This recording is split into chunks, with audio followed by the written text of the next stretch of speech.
Do you take the full day off? I did. Yeah, nice. Yeah, I've been grinding though. Yeah.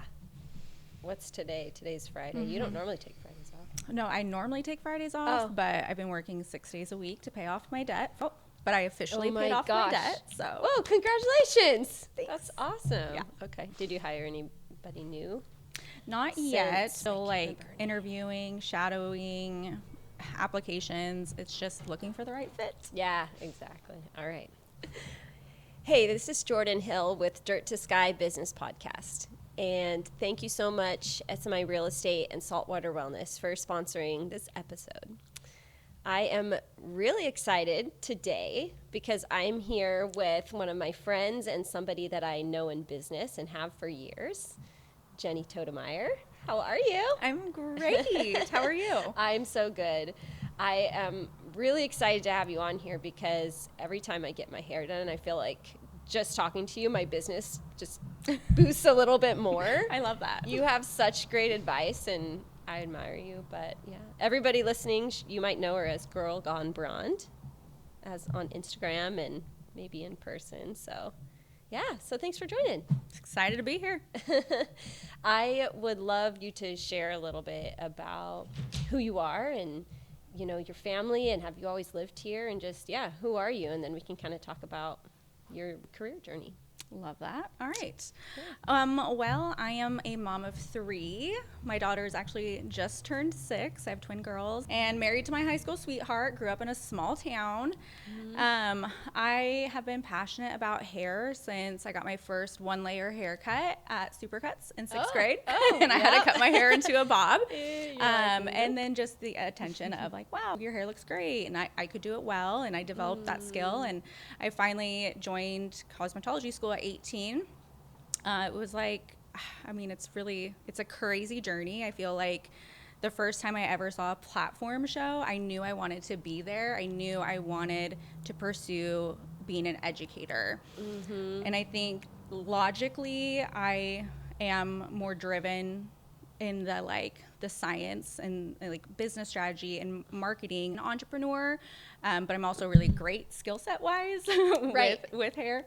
Yeah. So it's like every move I've made has gotten me to this point. I'm a 2-time salon owner. The first one was with a partnership, and I learned a lot with that. And I just opened a new salon in October called Salon Abode. Congratulations. And thank you. And we focus on the modern salon experience. So doing things differently, elevated. We like to say high standards is the standard, because we like to pay attention to details and deliver something that's different.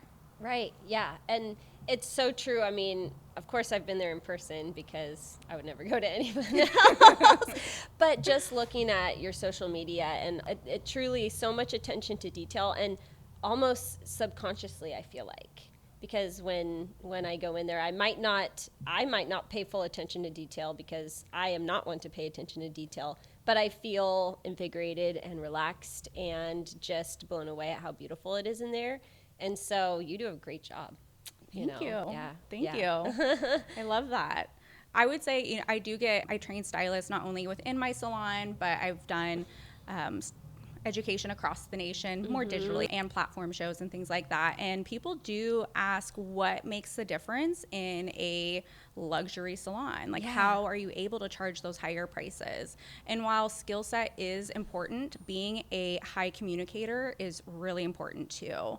Active listening is hard when we're nervous and we want to deliver the best hair possible. Maybe we're not really asking our clients the questions that you need as a stylist to successfully perform the end result, or to make sure there's not something that happens at the end that wasn't covered in the consultation.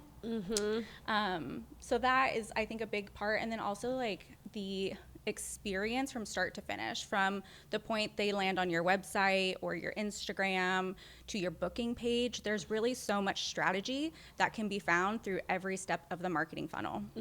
Yes. And I will say that there is probably about half of the listeners don't know what a sales funnel is. Yeah. And so it's true. And so can you break down just in layman's term, what is a sales funnel or marketing funnel? Ooh, I love it. Okay, so I learned about a marketing funnel Oh man, back in like 2018, and it was really eye-opening for me because I think people assume that if someone lands on your website, they're deciding right there if they want to book with you or not. But really, it is a building of trust through different types of visibility that guides them to the point of booking. So what that often looks like is multiple visibility types, like your Google, having a great website, great reviews, SEO optimized web pages, branded as well. And then from there, also knowing who it is that you're trying to attract and you're trying to talk to, because oftentimes, I mean, ChatGPT is very prevalent right now, and it's common that people are being more general with how they want to market to people. And when we're general, it doesn't make you stand out. So you really have to get fine-tuned on who it is you're talking to, the language, the demeanor, the like what it is that's going to really bring them in. And then once that trust is built through these different points of the journey, that's when you finally actually get them to visit your establishment or book with you. Yeah.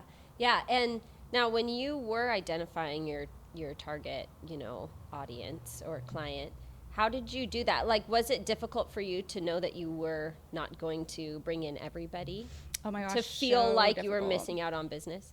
Yeah. And I also, the first class I ever took, I was probably 24, so I didn't have a lot of life experience to even draw on. So I found that the best way that I could speak and try to target my market is finding people that I know could relate to me, that I know I could bring value to. So having common interests. So I can say confidently that moms and entrepreneurs are a main part of my target market, because the entrepreneurs see what I'm doing and they want to follow suit. They're trying to take bits and pieces and replicate. And then there's also the aspect of being a mom, which I mean, being a mom in itself is such a wild ride too, of just self-development. So I think a lot of women who fall into both those categories, moms and entrepreneurs, they can really, it brings another level of trust, because they know how hard it is to be a mom and run a business. And so when you can show up and give value, they're like, wow, this is awesome. Yeah, I love that. So that is the beginning of your sales funnel, is getting them to land on your page or to come across you in some way. What is your next step after that? What does that kind of look like? Do you just kind of, so some businesses can kind of see, how do you create, a sales funnel? Okay. Yeah. So I'd first say just visibility. There's different types of visibility that is going to be more applicable to certain age brackets. So for me, Yelp, I'm not a Yelp girl. Right. And I do not put any effort into Yelp. But what I do put effort into is Google. Right now, it's performing very well for our business. And reviews are also a very important part of the funnel. So Google, having the reviews very visible, very aesthetic. Honestly, I would say it's clean and easy to read. So within that visibility, let's see. Wait, I think that is good though, because I'm sure you have seen this too.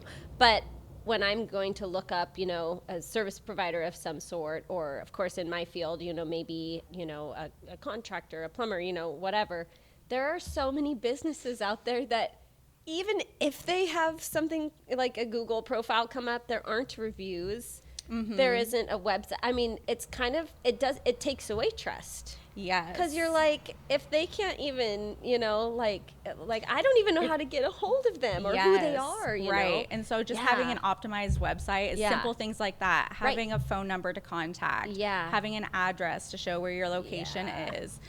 And so, so with the visibility on Google, I know that people are searching keywords. And I kind of also know who, like the type of people that are going to be coming in from Google are typically people new to the area. I already know a typical pain point is they're looking for someone new because their previous person wasn't doing the, within my marketing. If someone is coming from my Google and landing on my website, I'm going to be speaking directly to their pain points versus my Instagram, which is another one of my high visibility funnels. I know that people that follow me on Instagram, they've already built trust with me because they're seeing content. And so by the time they decide to go visit my website, they've already built enough trust. They're through my website. Like, they're maybe scanning to say, you know, can I fit into their budget? But they are more likely to book and actually have the appointment versus sometimes people that come from Google because they haven't quite built that trust. They're just going off their reviews and whatever the website is saying. So I would say also the next step is different depending on which funnel they're coming from. True. So I do have different strategies depending on if they're finding me from Google and landing on my website versus finding me on Instagram, and how I strategize that. So another way for Instagram, if you guys are using Instagram, make sure you're using it as a business profile. I know people want to do creator because you get like fun songs, but it's just not worth it. So a couple, I would say, like really great pieces of advice: have your name in there, have your location, and whatever form of contact, if it's text, call, whatever that is. Because even as a consumer, when I'm looking on places, I want to know, are you even in my area?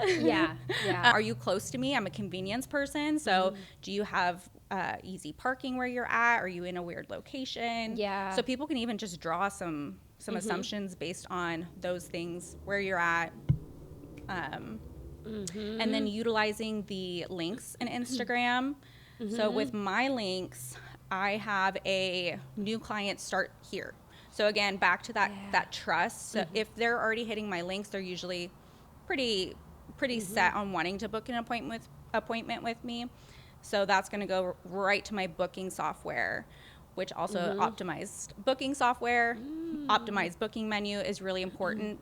When clients pop on your booking site and you have either a disorganized menu or it's not clear what you offer, the price, the time, what's all included, we have 3 seconds to retain that client. And if they're not finding the information that they need, somewhere else. So yeah, that makes sense. I'm picking up something so important that we all I need to remember more, but really truly putting yourself in the consumer's shoes. Like, forget everything you know and just pretend you don't know anything, and you are looking and just seeing from their eyes. And so that's really, really good that you do. Obviously. I love that. Yeah, no, it's true. All the time. I think that's how I stay innovative in my industry, is because I'm looking at it from my own pain points, where I would say I'm a high standard girly, and I have high expectations, and I've been burned in the past by people that maybe weren't good with communication and able to paint that picture of what was included in the experience or whatnot. And so that, failure per se helped me realize, okay, well, how can I make sure I don't make that mistake in my business? So I also encourage too, if you're in the beauty industry, to go to other salons and experience other salons, so you can see if there's anything that you're like, wow, that was amazing, or maybe that wasn't so great. But you don't know what you don't know if you're just doing the same thing and you're not trying to research other industries. That's, I think, how a lot of businesses fall behind. Right. Yeah, that is really good advice. I mean, that's something that everybody listening can and should do. It doesn't matter what industry you're in. So that's really good.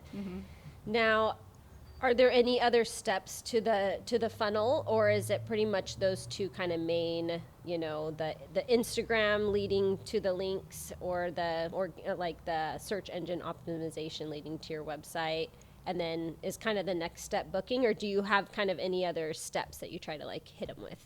Well, so I'm trying to think. So within my business, the next part of the funnel, yes, it is booking, but it's also strategized in a way that on the back end of our business, like, we already know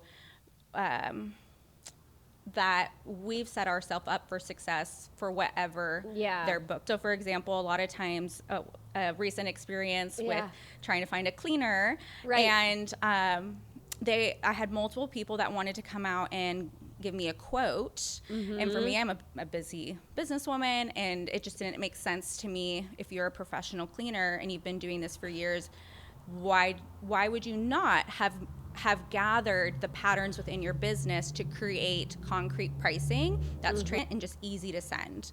So So within my business, we have very clear directions. It's just a new client, blonde, brunette, and back to our branding and marketing. That's going to speak to a certain person or not. Some people don't know what is a brond, and that's okay. We're going to educate you on that. Yeah. But that is another part, I would say, of the still kind of in the visibility funnel. Yeah, I feel like there's a lot that still goes into that.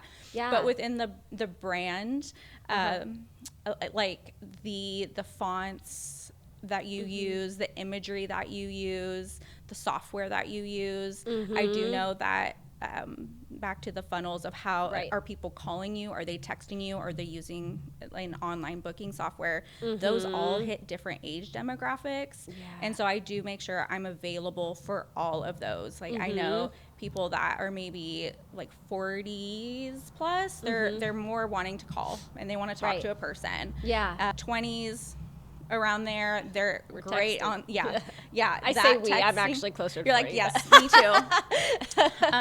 They're texting or they're online booking.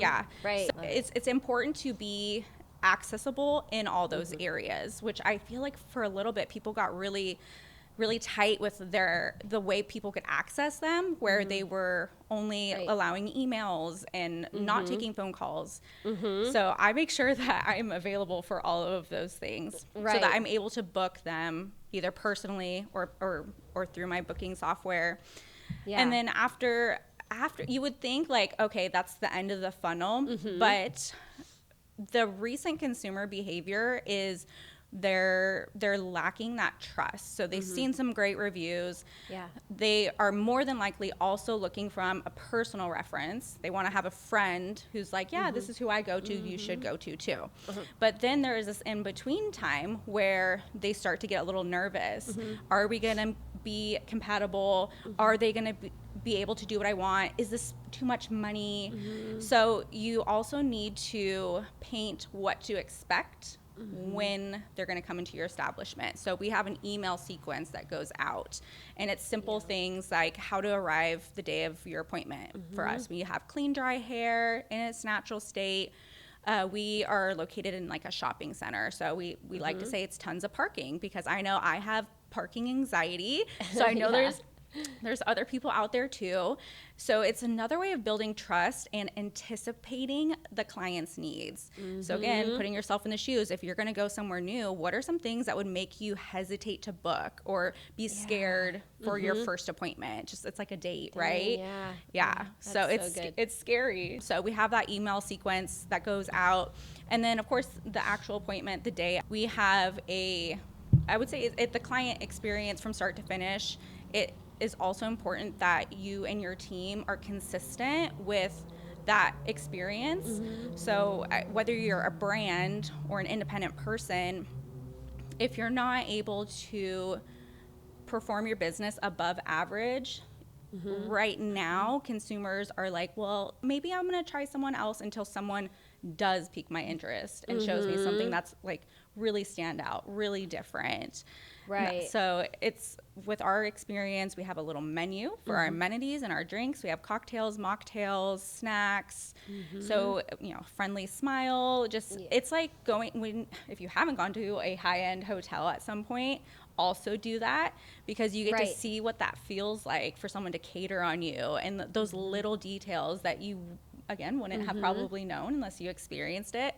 So we like to think of just anticipating our consumers' needs, making sure our consultations are in depth, on point, very clear. We like to even repeat back what our plan is and paint the picture for the future. And speaking to that also is important for retaining clients in any industry. If the consumer can't see their future with you, why would they want to come back? So it's like creating a memorable experience. And in our case, we're trying to actually even paint that picture of how it's important, why it's important, how we can serve them better with them coming back for their next appointment, 3 to 4, plus. Yeah. Wow, that was so much good information. Boom, boom, boom. So as far as the branding and the market, I mean, you do such a great, hopefully everyone listening has already gone to your Instagram and is scrolling while they listen. But did you go to school for this. Like, you No. know so much about it. And No. so, like, it's almost like, do you have to go, get your degree in this to know as much? Yeah, I mean, I nerd out on this. Yeah.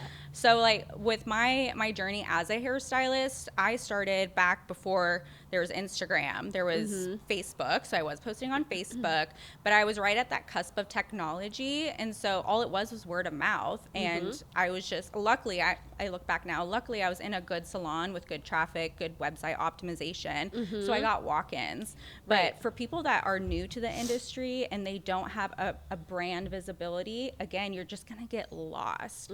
So I invested in my first course. It's called Thriver Society for Hairstylists. I highly recommend it. I actually just re-enrolled because Britt Siva continues to elevate her stuff.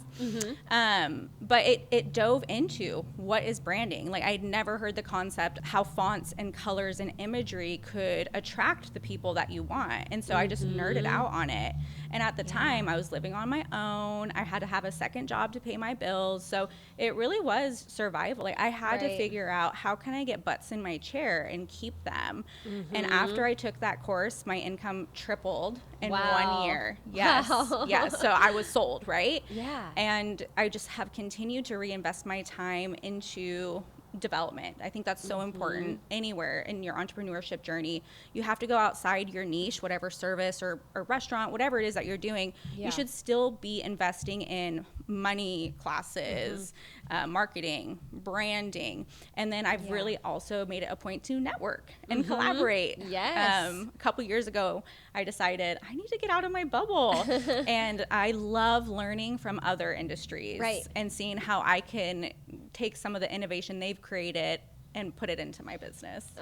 Yeah. I've been seeing you. I mean, I've always seen you online and on Instagram everywhere, but I'm seeing you out in the community, and you are hosting events there. And so that is so cool, because so many people stay within their industry, and that's so limiting. It feels counterintuitive to go outside to learn from others, but man, it really opens the doors in so many ways.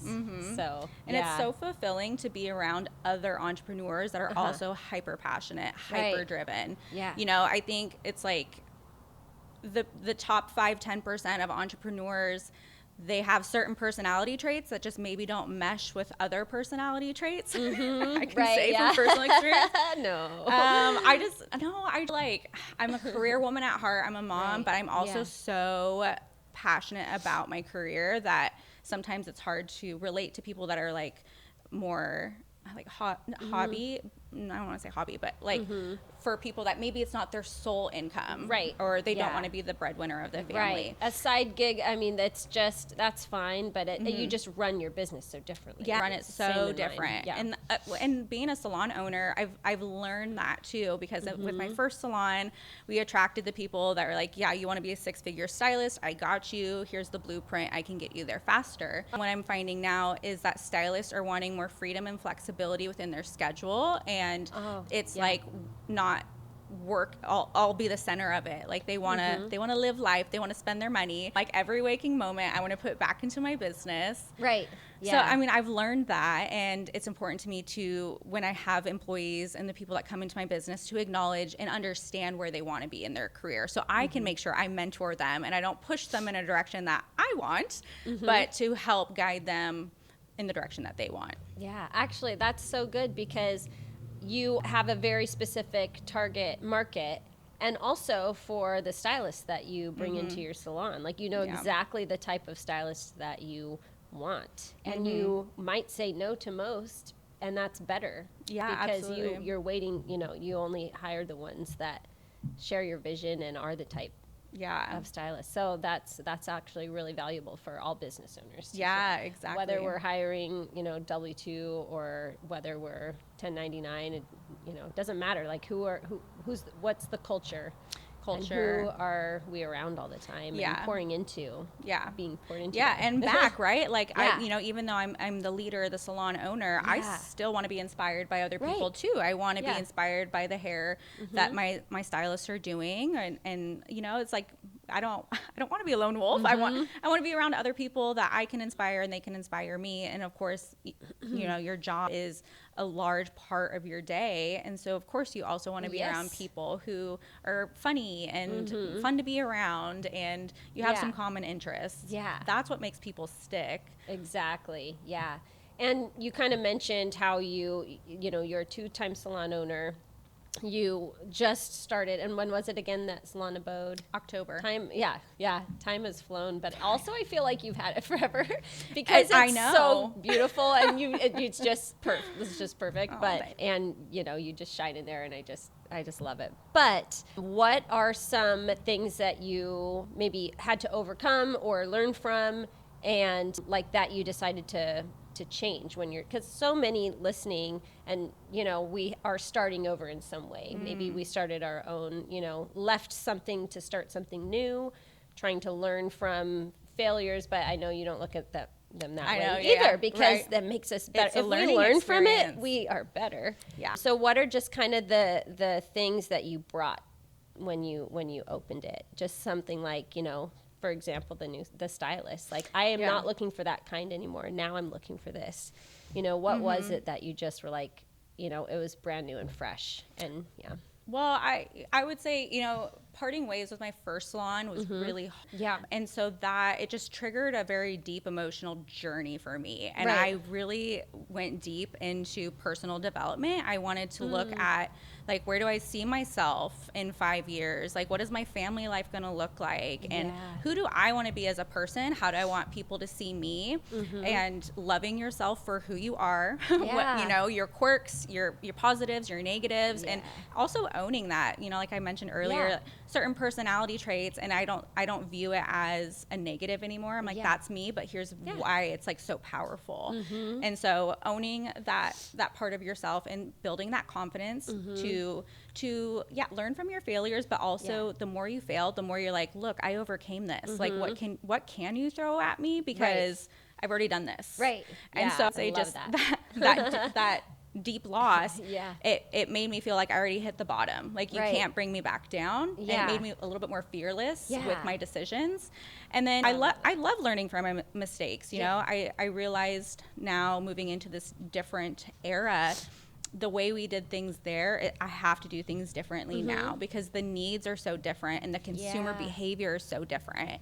And what I'm trying to teach my stylists is that even if you do want freedom and flexibility, that's great, but you can't just expect clients to find you unless you have a brand, aka a salon, that can provide that for you. Like, if you do want to show up and just kind of have a job, then know what that is going to entail for you, right? So, like, as a commission artist, they have more freedom and flexibility to not have to, like, run retail inventory and stock things and have this high overhead. They have a lot of social media done by the salon. Versus independent contractors, you are running your own business within a business. And it is great to still have a brand. Again, it's that trust that's built with the brand that then funnels the same trust down to the stylist. I have so many clients that have gone to my stylist that I've trained because I wasn't available, or maybe I was out of their price point, but they trusted me and they trusted that I trained them. And so now they're willing to go with them. Right. But I feel like I'm much more relaxed the second time around. Money, I would say, is like always the top pain point. It's scary. It's like you're handling big chunks of money. We're in a shopping center, and I feel like it's a huge accomplishment because it just means things are bigger, and I like to grow. Yes. So it can be stressful, but when you know your numbers, you become more confident, and you don't feel as scared, or you know you're capable. You can do whatever it takes. Sorry. Okay. Yeah. So the second time around, I feel more relaxed with just how I'm managing my team, guiding my team. A lot of it is like, I don't want to micromanage. I think I micromanaged a little bit more in my first salon, but it was because I felt like this is the way, like you should follow it. And now I'm realizing there's definitely more ways, and there's definitely not the same dream. Right. So listening, I mean, that is like a huge skill set. I'm continuing to work on, like, really hearing what people are saying and then taking them for their word. Right. What they say is what they say, and you believe it. Don't try to read between the lines. Yeah, exactly. Yeah. I think it's so amazing that you didn't just start over at this new salon. You went deep within yourself, because that is, I mean, people are there for you, and your stylists are an extension of you. And so what you're putting out, everybody can feel it. And so I just think that's so amazing. And looking at your social media, I mean, you post vulnerable things sometimes, and that's really inspirational to other mom entrepreneurs too. So yeah, because I know when I was like in those depths, it felt so isolating, right? And I didn't want to post things. I didn't want to like ruffle feathers, but it also, I was like, I don't have a community anymore. And so that's kind of what opened up that vulnerability, was because I didn't want to like have this wall up anymore. And I would say it has helped grow relationships, like just softening myself, not being again those walls. And it's once I started posting those things, I had hairstylists reaching out, salon owners, moms, like, oh my gosh, this happened to me, I can relate, you know, and they didn't have anyone to talk to. And so that's why I have to remind myself in those moments to be transparent with what's happening in life, because I am a very disciplined person. Like I like to grow. I'm going to push myself, but I also know that it can be like outside looking in, it looks like things are perfect, and it's not. And I want to be able to support people who are in the trenches too, and they just need a little bit of encouragement. Like, I'm here with you. I'm in the trenches with you. Yeah, exactly. Yeah, and that takes a lot of strength. So you mentioned just a little bit ago about knowing your numbers, and you mentioned that kind of casually because you do. But including I'm also in an industry where looking at our, you know, P&L sheets are, that's scary. I'm going to not do that. And so I think it's so great that not only, I mean, talk a little bit about it. I mean, you are so much better at it than most service providers. So yeah, I would love to hear from you a little on that. Okay. So I would say like the first two things to acknowledge is there are your variable operation expenses and your constant operating expenses. So let's break that down. So the things that are constant in your business, think it's your rent, it's your Vagaro booking software, it's the things that is auto drafted every time from your bank account first of the month. Your variable costs, those are going to be the things that you have power to choose how much you're putting into it. So that is going to be your supplies. It's your foils, it's your gloves, it's your color, it's your retail line. So what I do is I first go and see what are my constants, like what is that number? And then the variables, I will take a average over the 3 months. Like it can be any 3 months. You can do it 6 months. Yeah. But to take the average, you add up the total cost from each category, and then you divide it by however many months you are tracking. So if it was 3, you would divide it by 3, and that's going to give your average spending. So as an entrepreneur, you don't know if you're going to have a good month or a low month. So that average really helps you so that you're always going to be balanced, whether you have a good month or a bad month. So that really helped me. And then I also, learning through a couple different business courses, to take a percent of your gross sales for each order of inventory for retail and for color. So if you're just replenishing your supplies because someone bought it and you're replenishing it, but you're not actually seeing how the rest of your business has brought in income, you could be putting yourself in debt. Even though it makes sense, right? Someone bought it, I'm just replenishing it. So we will be strategic and look at things like, well, we were going through a lot of whatever color or whatever shampoo. So I'm going to order a little bit more of this, but I haven't sold really any of this over here. So like, I'm not going to spend money on it. So actually being strategic every single month with what you're spending it on, not just replenishing the same thing. I feel like that was really important. And then I think people can get like caught up on what are necessary versus wants. Right. I'm like, I think we live, I feel like it's like we live in, I'm debt free. I do not live in debt. Like I just paid off my my build out costs, but I'm going to go back into debt. Don't worry. I got some renovations coming. Ooh, I'm excited though. But it's often we like see something and we're like, oh my gosh, if I get that for my business, that'll make me succeed.